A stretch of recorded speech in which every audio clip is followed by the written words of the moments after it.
I think that there's this difference between our aspirations for the country and the reality of our country. And so for me, right, like think about me as an individual and the stories I told you about all of the discrimination I face and the barriers that have been set up for me. Um, Regardless of whether I believe in the Constitution, whether I believe in our system of laws, whether I believe in life, liberty, and the pursuit of happiness, which I do believe in all of that, none of that has stopped me from being discriminated against. None of that has stopped me from experiencing the negative consequences of anti Black racism. None of those beliefs will do anything to change my experience. And so ultimately, what's very frustrating about it is that it seems that not enough people really care about the actual experience that people are having and that they're trying to talk about. In fact, I would say that Black people's experience in America is oftentimes pushed aside or just kind of shut down or deemed unimportant in the grand scheme of things. However, these macro ideas about what America is and ideas of truth and justice and the American way, these are considered what's important, regardless of whether people who are living in the country are actually experiencing that as a way of life. And that is a very difficult place to put people in. And I think as a racialized white man, you haven't really experienced that position despite being discriminated against or in other ways. That's Um, true. That's true. I'm sure that's true. I don't know what to say about your personal experiences, and I don't know fully what to think about the state of mind and hearts the American general population is in relative to all of that. I have no way to measure that uh, statistically, scientifically. I yeah, but don't we're right know here, whether brother. It's me and you. We're one on one. You don't need to measure it I, I scientifically. I don't know whether we're better or worse at that than other lands. And Does what's that the matter point at of that? all when it's just me and you Well, talking? no, no. It. My point is that I have lived longer than you have lived. I have Double. lived. I'm 81. I was 41 when you were born, so I was.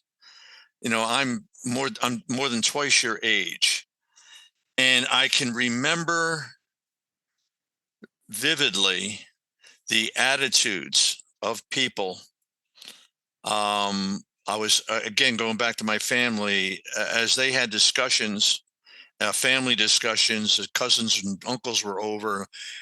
I was allowed to be there, and I heard all of that. I listened to all of that. I was included, and we got our television in 1948.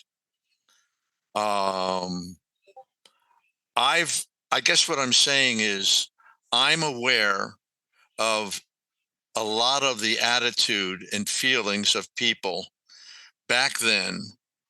And I'm saying that the minds and hearts of people, they have won it themselves over time through all this, through a legal struggle and a personal struggle, um, the group struggle, the exhortations, the teaching by the Black community to the white community of how wrong this is, all of it over time. I you know, there's another fella on the forum, one of the threads. I mentioned his name to you once before, Stanley. And Stanley's a smart guy. He's very well read, very well educated. Um, and Stanley and I and everybody has discussed all these with Stanley ad infinitum, and he's indefatigable. He'll argue this till forever. And Stanley and I argued about the American Creed for a year and a half before we finally discovered he misunderstood what I meant by it. So that was a waste of time. Stanley describes it as, um, how did he put it? It was a roadblock, and now it's a speed bump. That doesn't make it okay. That doesn't make it right. That doesn't, that's we're not finished yet. But the implication there is how far even Stanley will acknowledge America has become, and his son is, I'm sure, going to have it better than Stanley and all his predecessors if we don't stop doing and saying the right things and living the right things to one another. We just got to keep being better people. Well, it does seem like we're struggling with that in the current I moment. don't know. I started to say before, I worked 16 different companies. I worked with thousands of people, and I don't recall engagements with anybody that ever dealt with race or um, prejudicial actions and what have you.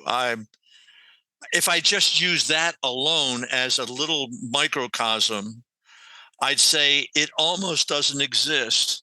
And I don't mean just black, I mean Asian, Latino, everybody. In those companies, the people I met, overwhelmingly white. Well, hell, we were 80% of the population when I started out working. We're down to 60% now. That's fine as long as everyone's American with shared intentions, working to implement the American creed and adhering to the constitutionality and the meaning of the Constitution, the purpose of it. It's fine. Who cares? Who cares? I think I think that incontrovertibly, it's not enough. That is my perspective. Incontrovertibly, that is not enough. Thanks for watching. For access to the full-length conversation and all of the 2-hour-long unedited conversations that I've had on race, click the support link in the description below. Thanks for your support, and see you next time.